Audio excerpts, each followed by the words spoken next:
Bonsoir très chers téléspectateurs, bonsoir, nous sommes très heureux de venir partout où vous nous suivez pour votre nouveau numéro du magazine Genre et Volontariat. Vous nous suivez partout dans le monde, merci. Merci de nous avoir suivis par rapport au numéro passé où nous avons reçu pour vous Jacqueline Caridas Moulamba, qui est spécialiste en logistique, qui a sensibilisé la communauté par rapport à l'importance de la logistique ici en RDC. Et ce soir, nous revenons avec un tout nouveau numéro.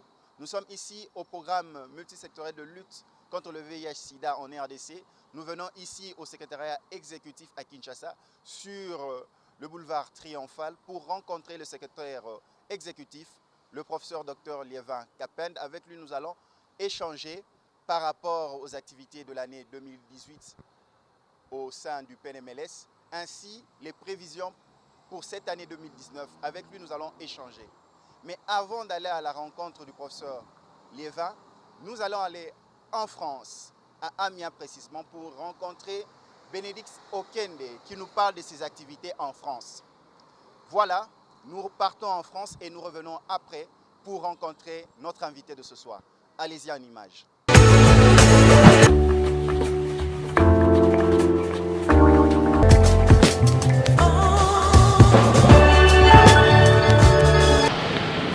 Bonsoir à tous, c'est Bénédicte Okende Avoki depuis la France, présidente et fondatrice de l'association Debout la Jeunesse en France, dans la ville d'Amiens et dans le monde en général.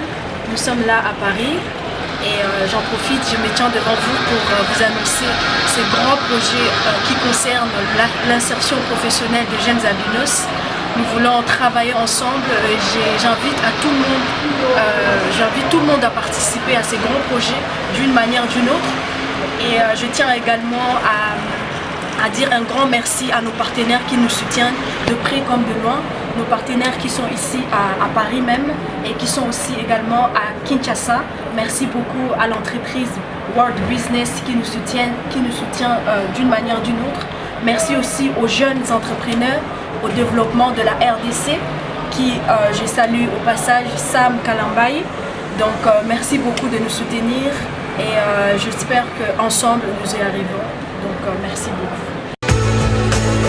J'invite tout le monde à participer dans ces projets, ces grands projets qui consistent à l'insertion professionnelle de jeunes albinos au Congo, dans la ville de Kinshasa. Nous allons dérouler ces projets pour ces mois de février et voilà pourquoi je tenais à annoncer à tous nos partenaires qui nous soutiennent de près comme de loin, à toute personne qui participe aussi à ces grands projets. Et j'aimerais que nous soutenions nos jeunes albinos. Ce sont des jeunes comme tout autre jeune et nous voulons qu'ils puissent aussi participer à cette formation qui sera dans cette entreprise qui est World Business à Kinshasa. L'entreprise est en 2 départements. Donc il y a une partie magazine et une partie informatique. Donc ces jeunes vont suivre une formation pendant 1 semaine.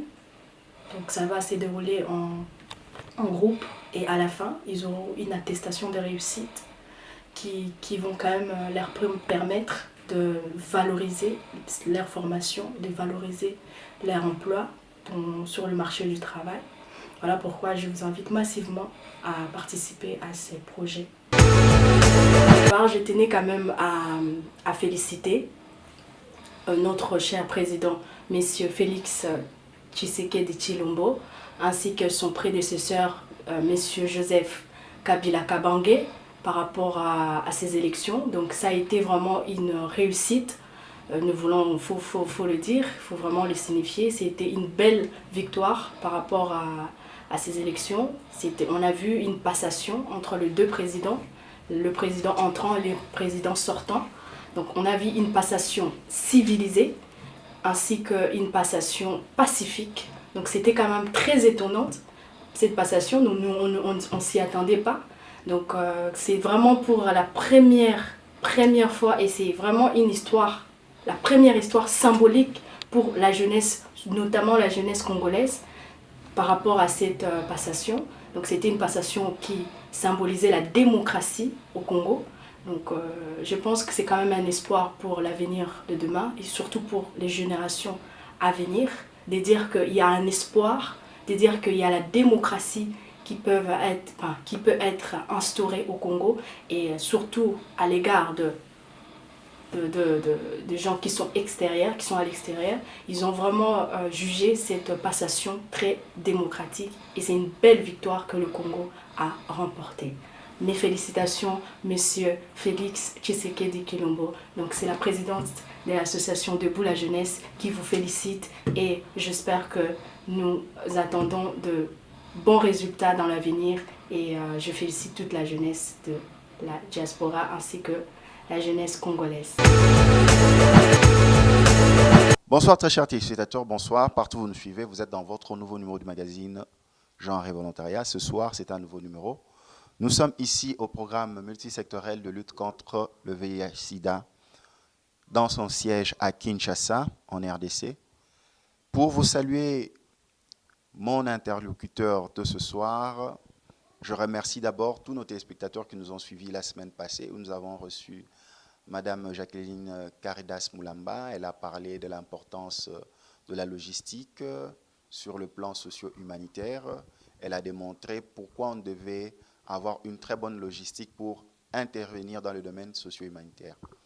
Et merci à tous nos téléspectateurs qui nous ont salués partout dans le monde. Et pour commencer cette émission, je salue tous nos téléspectateurs, tous ceux qui nous suivent. Je commence à Walungu, Ituri, Beni, Goma, Bukavu, Butembo, Aru, je reviens à Kinshasa, il y a le Congo central, l'ancienne province de Bandundu, l'ancien Équateur, Kisangani, partout en RDC. Merci à tous les pays limitrophes de la RDC qui nous suivent, le Congo-Brazza, l'Angola, la Zambie, l'Ouganda, le Rwanda, le Burundi, l'Afrique centrale, la Centrafrique. Je vais au nord et à l'est de l'Afrique, je dis merci. Merci à toute l'Afrique, et je vais en Europe, en France, Belgique, je vais en Suisse, en Allemagne. Tous ceux qui nous suivent, merci. Merci tous ceux qui nous suivent en Amérique.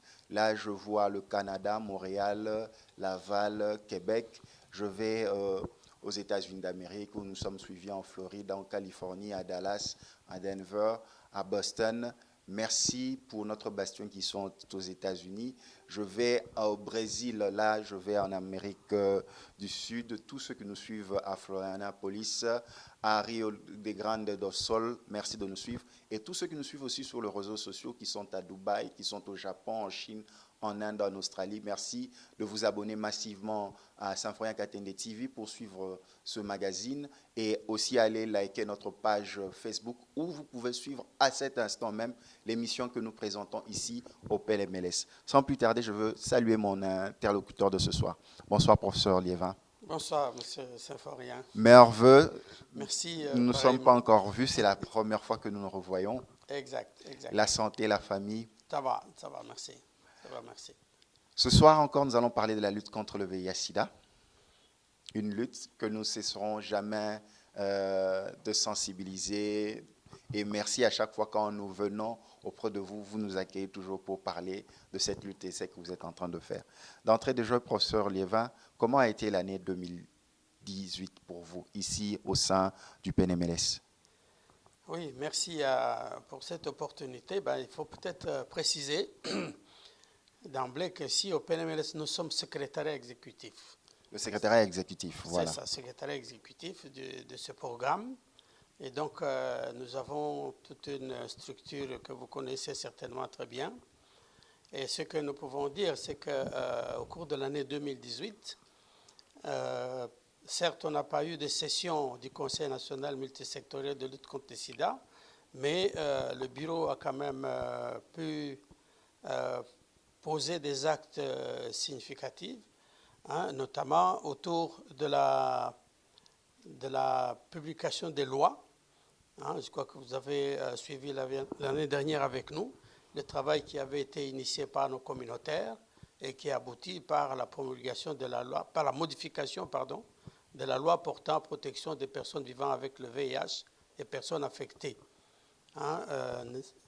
Disons spécifiquement autour de la jeunesse. Comme nous avons dit l'année passée, la cible importante, c'était la jeunesse, spécialement les jeunes filles. Et là-dedans, il faut retenir aussi qu'il y a eu une forte formation sur les droits et VIH. Hein, et pratiquement tout le pays a reçu nos experts en matière de droit et VIH pour que nos hommes de droit, les hommes qui disent la loi, hein, puissent maîtriser ce domaine, et ce qui a permis effectivement ce qu'on appelle la population clé de plus en plus de quitter la clandestinité. Et donc ce qui signifie que c'est une avancée très positive. On a lancé aussi l'année passée le plan d'accélération en matière de lutte contre le sida, parce que vous savez, nous avons pris des engagements pour l'objectif 90-90-90. Et donc à ce titre-là, une petite évaluation nous a montré que si nous continuons sur la même lancée, nous risquons de ne pas atteindre des objectifs par rapport à l'année 2020 et 2030. Et donc, il nous fallait absolument un autre plan. Le plan a été lancé et évidemment, les actions doivent continuer au cours de cette année. Mais sinon, dans l'ensemble, nous pouvons dire que des avancées significatives ont été obtenues en matière notamment de prise en charge. Le ministère de la Santé a été très, très, très performante pour la prise en charge. Nous pouvons signaler aussi que les communautaires sont de plus en plus impliqués. Pour nous, c'est très important. Les secteurs, et je crois que nous avons, vous n'avez peut-être pas été présente, mais nous avons terminé l'année avec une grande cérémonie de la JMS 2018 à Kindu.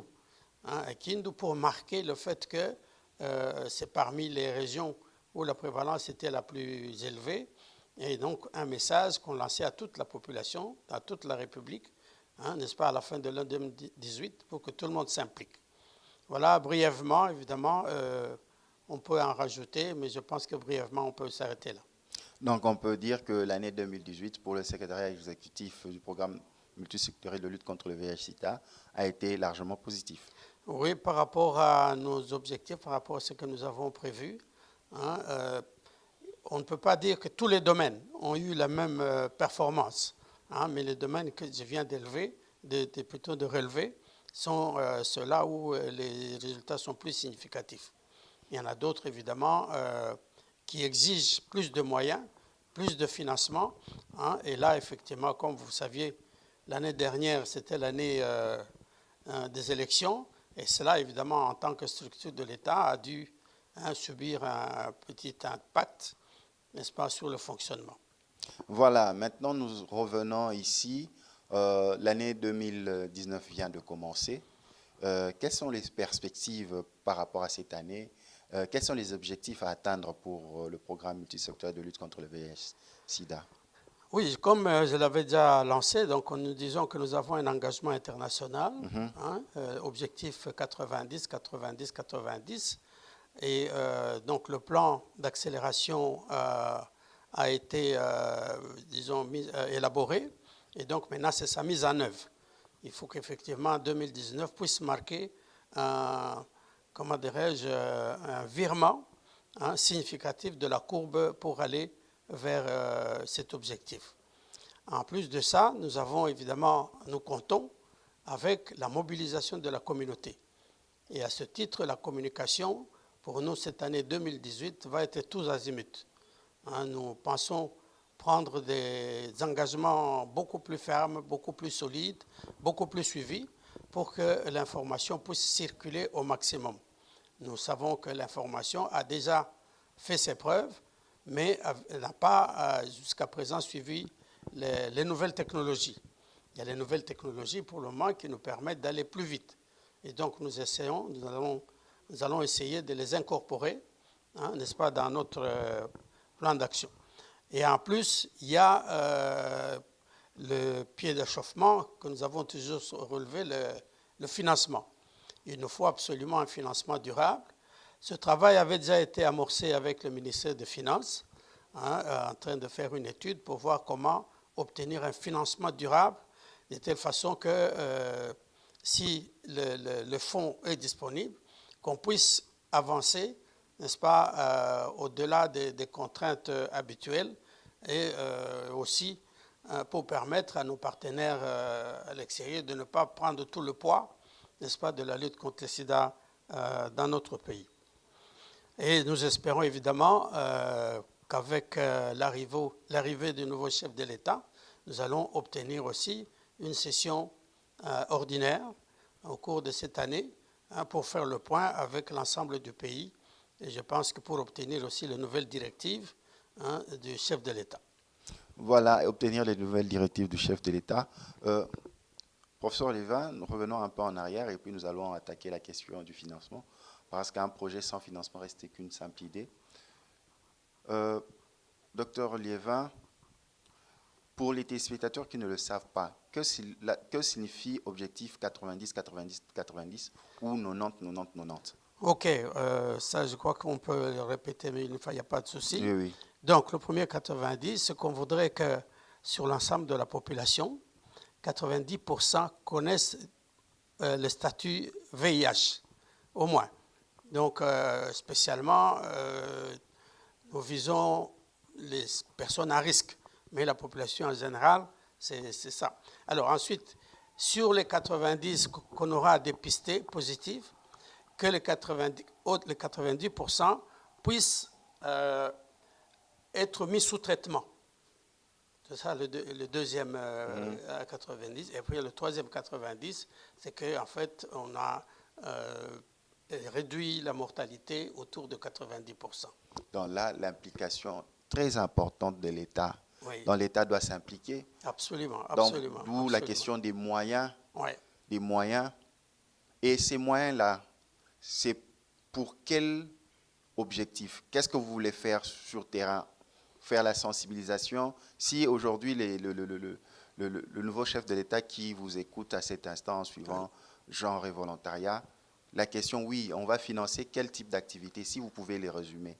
Bien, le résumé, comme je disais, le premier 90, c'est que 90% des personnes connaissent leur statut sérologique. Donc la première activité, évidemment, sera la sensibilisation pour mobiliser la population. Qui demande beaucoup de fonds aussi, la sensibilisation. Ça demande beaucoup de fonds, peut-être moins de fonds que...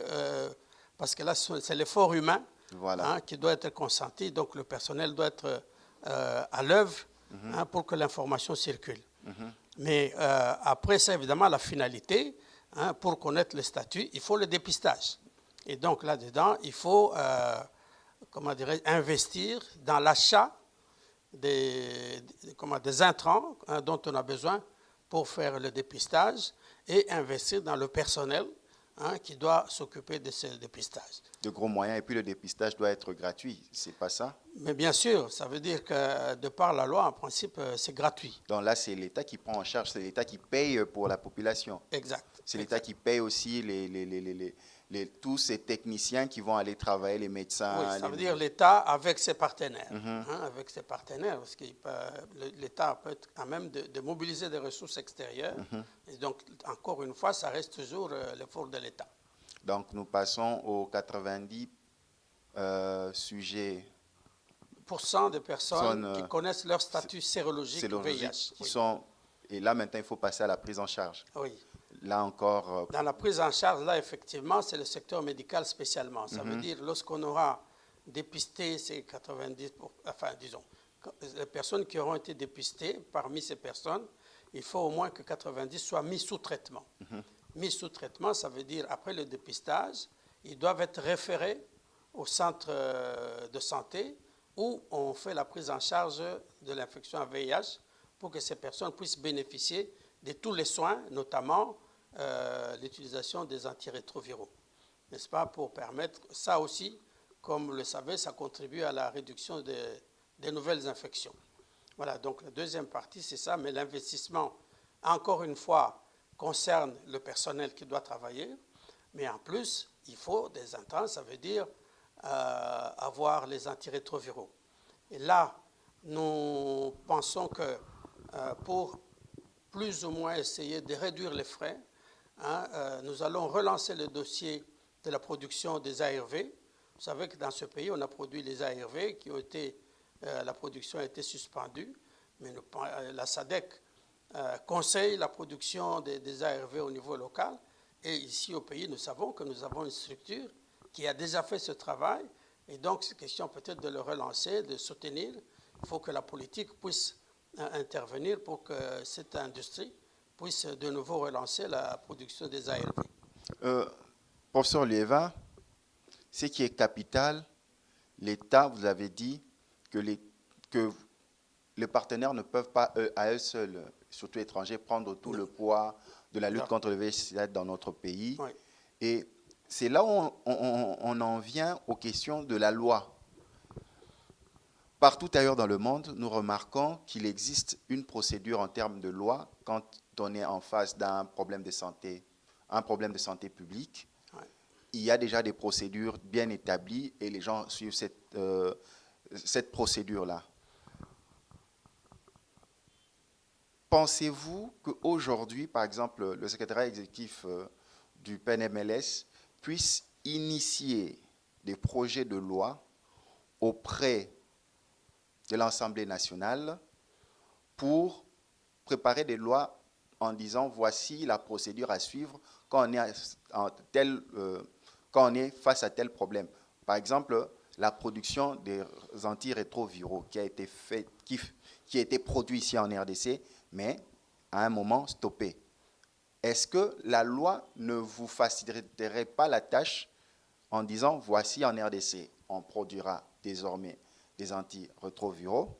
Il y a une loi qui permet que les patients du VIH-Sida sont pris en charge par l'État. Et là, vous ne trouvez pas que ça vous facilite, même parce que c'est déjà écrit, parce que ce qui n'est pas écrit n'est pas dit. Oui, peut-être que l'information n'a pas circulé. Je vous signale ou je rappelle que les lois existent.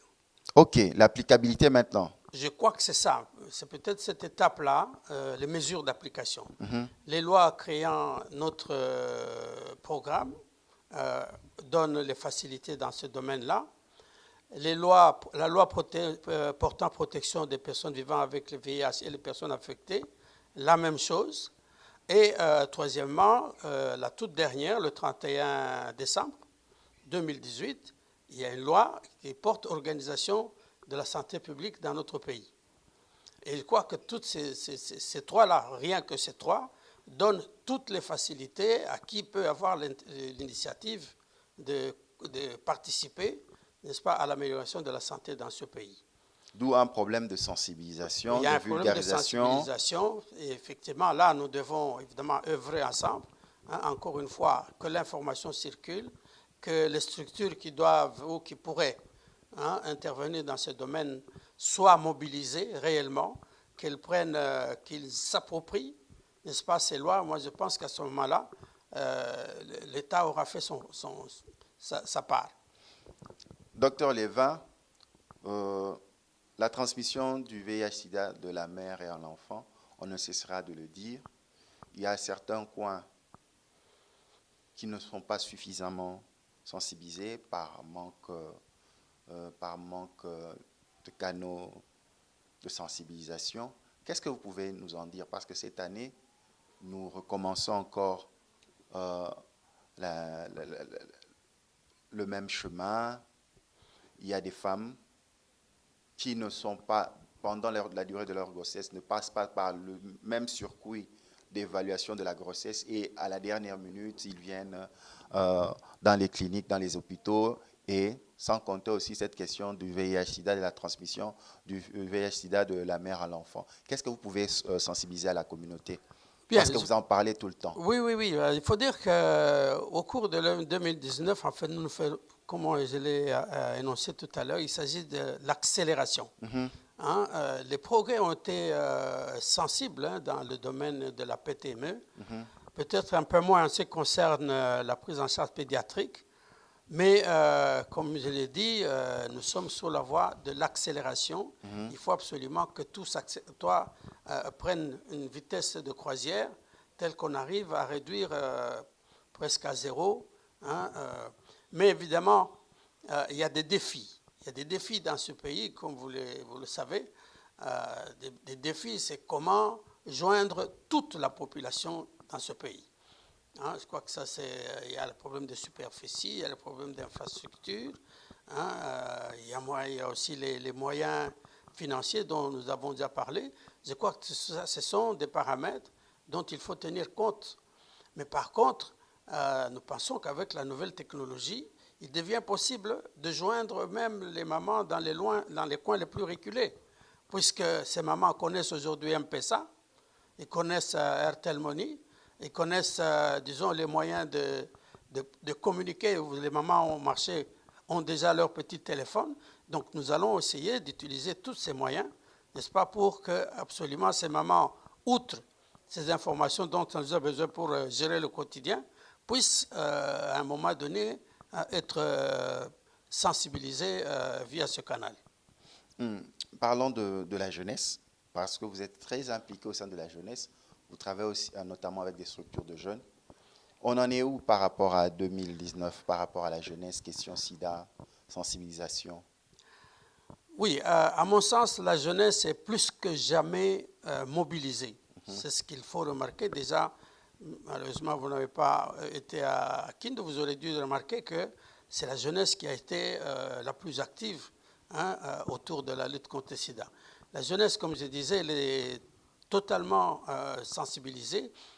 Et évidemment, il faudra avoir la possibilité de joindre aussi toute la jeunesse dans ce pays. Et encore une fois, les paramètres que j'ai évoqués tout à l'heure interviennent. Mais je suis convaincu que d'ici fin 2019, la jeunesse va certainement nous amener à des résultats spectaculaires. Lelo tozui tata sika ngomba ya mboka na biso Congo. Eloko nini okoki koloba o esengei makoki pona kobunisa sida o lakisi biso objectif obengi 90 mbala misato. Lelo secrétariat exécutif na Congo eza na besoin ya nini pona kobundisa makambo etali sida na kati ya population. Eloko nini esengi pona lelo bakene liboso wana eza liboso et puis tokende na ngambu ya population pona ko sensibiliser bango. Merci pour la makambo etali lutte contre le sida en RDC. Nakanisi eloko ya liboso lokola tozi mokonzi ya sika. Il faut topesa ye occasion ya kosala session ordinaire po na kolakisa ye o nini tosi osali na oyo azalaki liboso na ye. Ensuite apesa biso ba orientation. Mais nayebi que aza moto alingi kobongisa makambo ya social nakanisi wana kozala kaka sensible et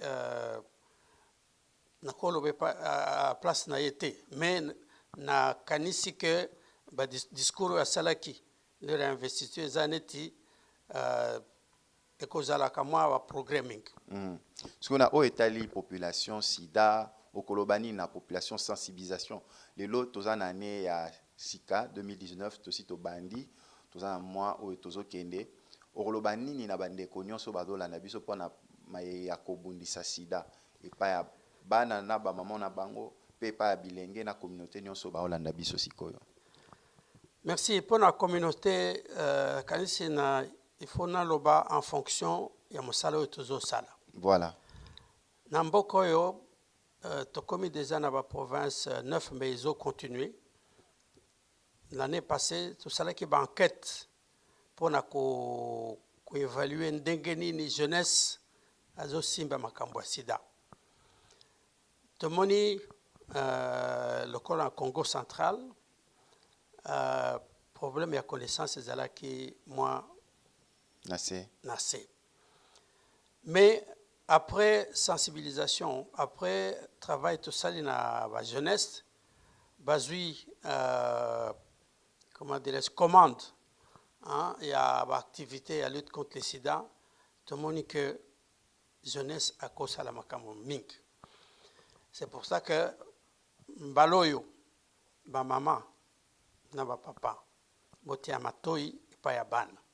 Makambo sida ba koya nango po toyebi que ceux qui le koda mwana ke classe à retenir les sons. Yo papa yo bakoi lakisa yo ata mwandam. C'est pour ça mbalo yo tosengi kaka baparents bazala disponible pour na koyoka bana. Ça veut dire communauté en général bobosana te que sida ezali kaka baprogrès esalemi eza ebele mais oyo etikali eleki ndenge nini po il faut lokola tokomi à peu près 80 millions, il faut biso nyonso au moins 75 millions toyeba sida eza eloko nini soki toyebi yango nakanisi koevite kozala nango problème te. Docteur, pour na oyo babanga na société na kinomi dépister vraiment nazo banga okolo banga nini muto banga komi dépister azotelaka komi dépister ngambu. Ça veut dire ceux qui ont bangi dépistage vous a komi banga yo moko, c'est-à-dire aux aneti autruche, hein, c'est pas comment on l'appelle à lingala ndeko ya munene tustalaka nazo, hein, ceux qui alingia ami bomba saka ni na tiaka mutu na se ya lipapu. Alors les wana omoni que chasseur ceux qui zali boso na ye azana cible facile, voilà yango wanet ezandenge moko oya boyo yazo kima dépistage ezaneti azaku comité na nini na comment espace libre pour babomaye pam. Par contre ceux qui au sali dépistage les à partir de les rwana ozui comme responsabilité pour na futur ya vie na yo ceux qui dépistage est positif qui s'ezali donc kufa kizoba te lokola mutu ayebi ke qui s'ezala na mboko ete ceux qui testent ces négatifs, les Rwanda, aux yeux de précaution, pour na commis bomba, aux oies angoté. Moutinho, ça a besoin de Sengo pour ça la mariage, ou ça la avenir qui toque, ainsi de suite. Docteur Levin, c'était votre communication en lingala. Nous revenons. Il y a beaucoup de gens dans la société que nous avons rencontrés qui se plaignent. J'aimerais bien faire le dépistage au VIH/SIDA, mais j'ai peur. À chaque fois quand j'y vais, j'ai la tension qui monte.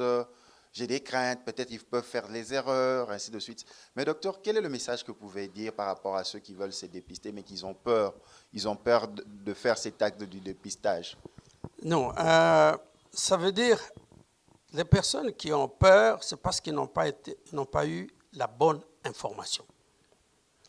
Parce que le test, on parle de CDV, ça veut dire conseil dépistage volontaire. Donc il faut que la personne ait la volonté d'y aller et il doit être convaincu par le conseil. Et donc il ne faut pas avoir peur, il faut plutôt approcher les personnes qui ont l'information, la bonne, et je suis sûr que quand vous aurez la bonne information, vous n'aurez pas peur. Comme je disais, pour le moment, les médicaments existent pour assurer une qualité de vie. Donc, il serait, à mon sens, je ne sais pas comment le dire, mais en tout cas, inacceptable que les moyens pour avoir une bonne qualité de vie existent et qu'on s'expose à avoir une mauvaise qualité parce qu'on a peur. Je ne sais pas. Au moment où la maladie se sera déclarée, ce sera trop tard. Et je ne vois pas comment on peut se cacher d'une maladie. La maladie, là, tout le monde voit. Mais par contre, si on prend les dispositions pour connaître le statut et réagir en fonction, on reste à bonne santé. Et il y a des milliers de personnes que nous côtoyons tous les jours qui sont séropositives et qui prennent les ARV et qui mènent leur vie tout à fait normale, même en matière de sport. Hein, ceci pour peut-être mettre en exergue la possibilité d'activité physique. Donc, il ne faut pas avoir peur, à mon sens. Il faut au contraire y aller pour démontrer qu'on est plus responsable de soi-même. Voilà, docteur. Docteur, nous entamons la dernière ligne droite de nos échanges. Le docteur Levin aussi professeur d'université, et c'est la raison pour laquelle vous voyez, nous appelons professeur Levin, docteur Levin. Donc, il est professeur, il est médecin, donc il est le secrétaire exécutif du programme multisectoriel de lutte contre le VIH/SIDA. Docteur Levin, quels sont les éléments clés que nous pouvons retenir de votre passage dans Genre et Volontariat de ce soir? Bien, je crois que la première chose que j'aurais dû faire, hein, c'est d'abord saluer et remercier tous les spectateurs. Allez-y. À tous, je souhaite une très bonne année 2019. J'espère que nous allons rester ensemble, que nous allons plus échanger, en espérant que le passage à cette émission pourra apporter quelque chose dans notre communauté. Alors, ce que je retiens, c'est cette disponibilité de la presse qui doit être exploitée, tout simplement. C'est ce que je pense. L'émission, avec toutes les réactions qui ont été enregistrées, veut dire que la population a besoin d'informations.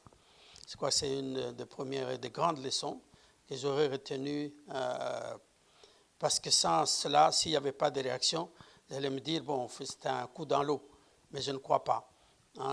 D'autant plus que je me souviens, souvent, lorsque ces émissions passent, j'ai des coups de fil directs. Des personnes qui me connaissent, il y en a qui cherchent à avoir le numéro. Bon, ça veut dire que l'émission a certainement un impact sur la communication, et je souhaite vraiment que pour 2019, que ce soit encore plus haut. Un message à l'endroit de la jeunesse qui vous a suivi ce soir. Oui, la jeunesse, il faut qu'elle retienne, encore une fois, que nous la mettons au centre de nos activités au cours de l'année 2019. Et nous pensons, du fait de son potentiel d'énergie, qu'elle est capable de nous amener à de très bons résultats au cours de l'année 2019. Et donc, nous comptons aussi sur son esprit d'initiative. Nous comptons sur sa capacité de faire le travail comme ils l'ont déjà démontré, pour que toute la population, toute la jeunesse spécialement de la République démocratique du Congo puisse être sensibilisée et que puisse finalement être digne de ce que nous attendons d'eux, ça veut dire les gestionnaires de l'avenir de demain. La jeunesse gestionnaire de l'avenir de demain d'une nation dans le travail. La lutte contre le VIH-Sida en RDC n'est pas une fable. Cessons de faire la politique de l'autruche, l'a dit le professeur Dr Liévin Kapan, secrétaire exécutif du programme multisectoriel de lutte contre le VIH-Sida. Nous devons tous nous impliquer. Vous manquez d'informations? Allez auprès des centres de santé, des hôpitaux pour avoir la vraie information. Si c'est possible, vous pouvez passer ici au siège du PNMLS sur l'avenue, comment ça s'appelle Boulevard Triomphal. Sur l'avenue Boulevard Triomphal, là vous trouverez le PNMLS pour avoir la vraie information. La lutte contre le VIH, ce n'est pas une affaire à laisser seulement au programme de lutte contre le programme multisectoriel de lutte contre le VIH-Sida, ni de le laisser au ministère de la Santé. Nous devons tous nous impliquer, chacun à notre degré, chacun à notre niveau. Chassons les barrières de l'ignorance face au VIH-Sida pour avoir une très bonne santé. Professeur Liévin, je pense que ça ne sera pas la dernière fois. Non, évidemment, je suis à votre disposition. Ça fait partie de ce qu'on attend de moi, de par mes fonctions. Merci beaucoup. Je vous en prie.